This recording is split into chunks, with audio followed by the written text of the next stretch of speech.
सारे पार्ट्स करो। तो अपना टाइम वेस्ट किए बगैर हम चलते हैं। आज हमने क्वेश्चन नंबर 6 करना है। लॉ हमने पढ़े हुए हैं, ये मैं आपको जो लॉ का एक लेक्चर था वो उसका जो लिंक है वो मैं डिस्क्रिप्शन में डाल दूंगा, तो आपने वो भी देख लेना है। तो क्वेश्चन नंबर 6 की तरफ आते हैं। वो कहता है simplify express the result in power notation. इनको सिंप्लीफाई करना है और जो आपका आंसर आएगा उसको आपने पावर में ही लिखना है, बल्कि उसको ओपन नहीं करना बल्कि पावर में ही लिखना है। Okay students? जी स्टूडेंट्स, मैंने ये क्वेश्चन नंबर 6 के सारे पार्ट्स जो हैं वो लिख लिए हैं। इनको अब सॉल्व करते हैं। तो ये देखें, ये हमारे पास बेस सेम है दोनों की। ये लॉ जो हैं ये मैंने आपके बताए हुए हैं। बेस सेम है और दरमियान में मल्टीप्लाई है, तो हम क्या करते हैं जी, 4/5 बेस ऐसे ही रहेगी, बेस को ऐसे ही लिखेंगे, और जो पावर है उसको हम क्या कर लेंगे, प्लस करते हैं, क्योंकि ये हमारे पास लॉ है कि अगर power m multiply a power n is equal to होता है m प्लस n, यानी कि अगर बेस सेम आ रही है तो पावर क्या होती हैं, प्लस होती हैं। तो इस तरह हमारे पास आंसर क्या बन जाएगा, 4/5 होल रेज 8। ओके स्टूडेंट्स, तो ये हमारा पार्ट था। अब ये पार्ट नंबर 2 देखें, इसमें हमारे पास क्या है जी, डिवीजन है। तो डिवीजन में हमने लॉ जो पढ़ा था वो ये था कि अगर a raise m divided by a raise n हो तो बेस सेम रहती है और पावर क्या हो जाती हैं, माइनस हो जाती हैं।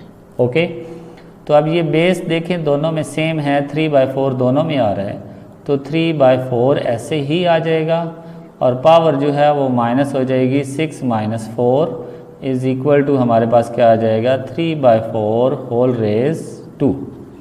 फिर हम क्वेश्चन नंबर पार्ट नंबर 3 पे आते हैं। इसमें भी देखें बेस सेम है, दरमियान में डिवाइड है, तो सेम यही लॉ हम यूज़ करेंगे। तो ये आ जाएगा 2/5 होल रेज 2 - 4। तो इसका आंसर आपके पास आ जाएगा 2/5 होल रेज -2। अब -2 तो ये भी आपका आंसर ठीक है, लेकिन आपने अपने आंसर को पॉजिटिव में चेंज करना है। तो पॉजिटिव में कैसे किया जाता है आपको पता है, मैंने आपको बताया था कि अगर a रेज -m हो तो हम जब इसको नॉमिनेटर को डिनोमिनेटर बना देते हैं तो पावर जो होती है वो पॉजिटिव हो जाती है। तो इसी तरह हम इसको भी करेंगे, 5 को नॉमिनेटर बना देंगे और 2 को डिनोमिनेटर, तो हमारी पावर जो है वो +2 हो जाएगी। ओके स्टूडेंट्स, मीन्स के हम इसका रेसिप्रोकल ले लेंगे, डिनोमिनेटर को नॉमिनेटर बनाएंगे और नॉमिनेटर को डिनोमिनेटर बनाएंगे। अब हम ज़रा इस पे आ जाते हैं। अब ये देखें बेस दोनों में सेम है, तो ये हमारे पास -5 ऐसे ही रहेगा और ऊपर आ जाएगा 6 - 8, तो इसका आंसर आ जाएगा -5 होल रेज -2।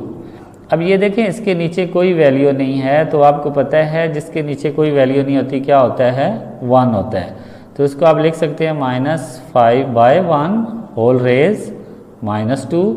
तो अब आप इसको कन्वर्ट कर लें, -1/5 होल रेज +2 हो जाएगी। ओके स्टूडेंट्स, वैसे आपका आंसर यहाँ तक भी एक्सेप्ट है, लेकिन अगर नेगेटिव आ जाए तो उसको पॉजिटिव में ज़रूर चेंज किया करें।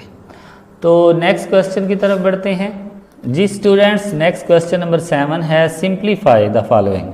अब इनको हमने सिंप्लीफाई करना है, मीन्स कि हमने जो भी लॉ यूज़ होते हैं उनको यूज़ करके इनका आंसर निकालना है। तो चलते हैं जी बोर्ड पे और इनको सॉल्व करते हैं। जी स्टूडेंट्स, क्वेश्चन नंबर 7, इसको हमने सिंप्लीफाई करना है। तो ये देखें, सबसे पहले ब्रैकेट में चलें, तो ब्रैकेट में हमारे पास बेस सेम है, दरमियान में मल्टीप्लाई है, तो पावर क्या हो जाएगी, प्लस हो जाएगी। आपको पता है पहले ब्रैकेट को सॉल्व किया जाता है और आगे ये डिवाइडेड 2 रेज 8 ऐसे ही आ जाएगा। फिर हमारे पास ये 2 रेज 8 बन जाएगा डिवाइडेड बाय 2 रेज 8। ओके, तो अब हम इसको लिख सकते हैं, चूँकि दरमियान में डिवाइड है, बेस सेम है, तो 8 - 8, तो ये हमारे पास 2 रेज 0 और जिसकी 0 होती है वो किसकी इक्वल होता है जी, 1 के इक्वल होता है। ओके स्टूडेंट्स, तो अब ये देखें हमारे पास ये वाला पार्ट, पहले हम ब्रैकेट को सॉल्व करेंगे। तो हमारे पास ब्रैकेट में ये देखें दरमियान में मल्टीप्लाई है, तो -3/4 होल रेज क्या आ जाएगा जी, 4 + 2 और आगे डिवाइड। इसमें ये देखें ये डबल पावर है, तो डबल पावर आपको पता है मल्टीप्लाई होती है, यानी कि हमने ये रूल्स पढ़ा था, यहाँ पे देखें ये रूल पढ़ा था कि अगर a की पावर m हो और होल पावर n हो तो ये दोनों जो हैं m और n जो हैं ये मल्टीप्लाई हो जाते हैं। ओके, तो हम इन दोनों को मल्टीप्लाई करेंगे तो ये 3/4 होल रेज क्या बन जाएगा, 3 2 6। आप ऐसे लिख लें 2 × 3। अब आप ये देखें तो ये आपके पास -3/4 होल रेज क्या बन जाएगा जी, 6 divided by 3/4 whole raise 6। Okay students, तो हमने ये भी पढ़ा था कि जिसकी पावर इवन नंबर होती है वो माइनस को ख़त्म कर देता है। मींस कि अगर 2 रेज 2 हो तो वो 2 रेज 2, यानी कि ये नेगेटिव, अगर ऊपर इवन नंबर हो तो ये नेगेटिव ख़त्म हो जाता है।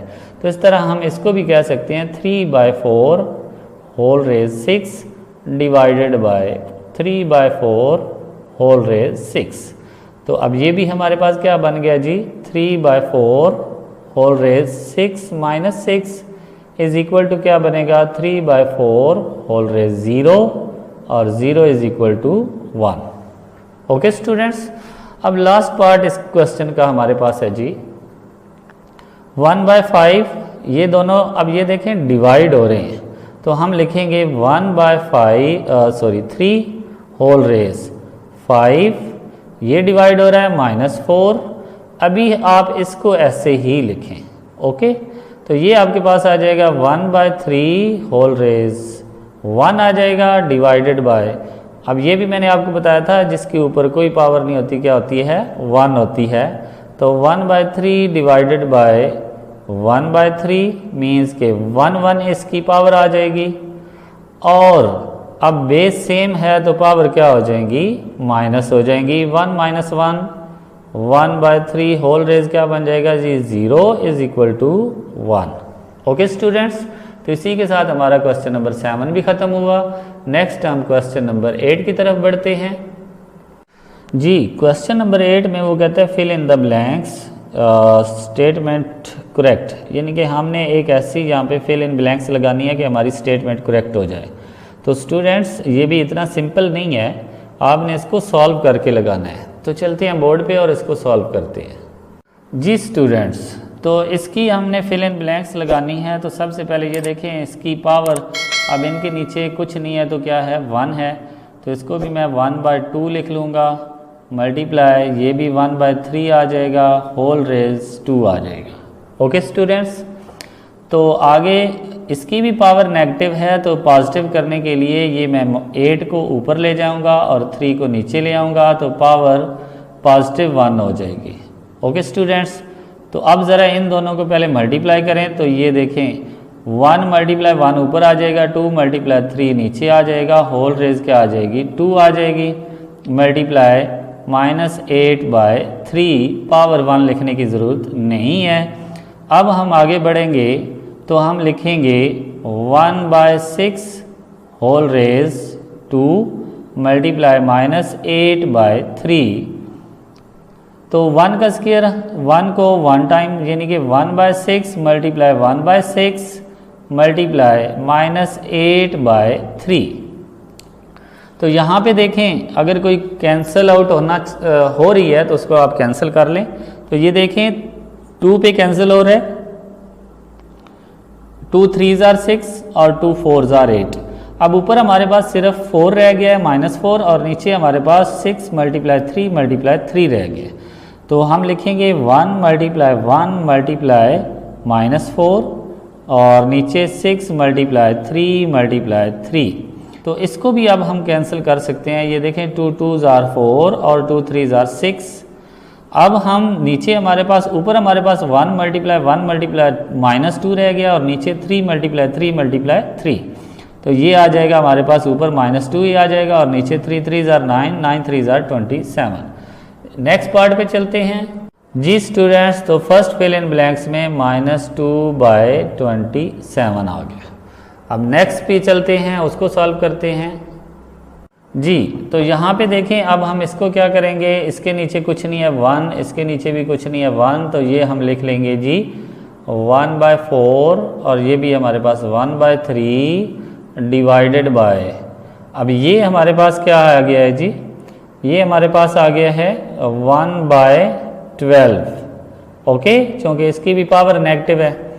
तो अब हम लिखेंगे, ये हमारे पास आ गया जी 1 × 1 divided by 4 × 3 whole raise divide 1/12। Okay, तो ये ऊपर 1 ही रह गया, 4 3 ज़ार 12 डिवाइडेड बाय 1/12। अब ये देखें बेस सेम है, तो आप क्या करेंगे 1/12, इसकी भी पावर 1 है, 1 माइनस इसकी भी पावर 1 है, दरमियान में डिवाइड है, तो ये 1/12 raise 0 is equal to 1। Means के सेकंड पार्ट में क्या आएगा 1 आएगा। हमारा सेकंड पार्ट में क्या आया जी 1। अब नेक्स्ट पार्ट हम करते हैं पार्ट नंबर 3 जी स्टूडेंट्स। तो ये अब देखें पार्ट नंबर 3 में, पहले तो ये देखें ब्रैकेट के अंदर क्या है जी डिवाइड है, बेस सेम है, तो क्या हो जाएगा 5 - 8 हो जाएगा। और ये अब इसके नीचे कुछ नहीं है, तो क्या लगाएंगे जी 1, तो ये जब 1 ऊपर जाएगा और 2/7 नीचे आएगा, 2 रेज 7, तो ये पॉजिटिव हो जाएगी। अब हम ये 2 रेज क्या आ जाएगा जी -3। ओके स्टूडेंट्स, तो ये डिवाइड हो जाएगा और 1/2 रेज +7, तो ये देखें हमारे पास ये भी नेगेटिव है, इसको भी हम लिख लेंगे 1 रेज 2/3 डिवाइडेड बाय 1 रेज 7।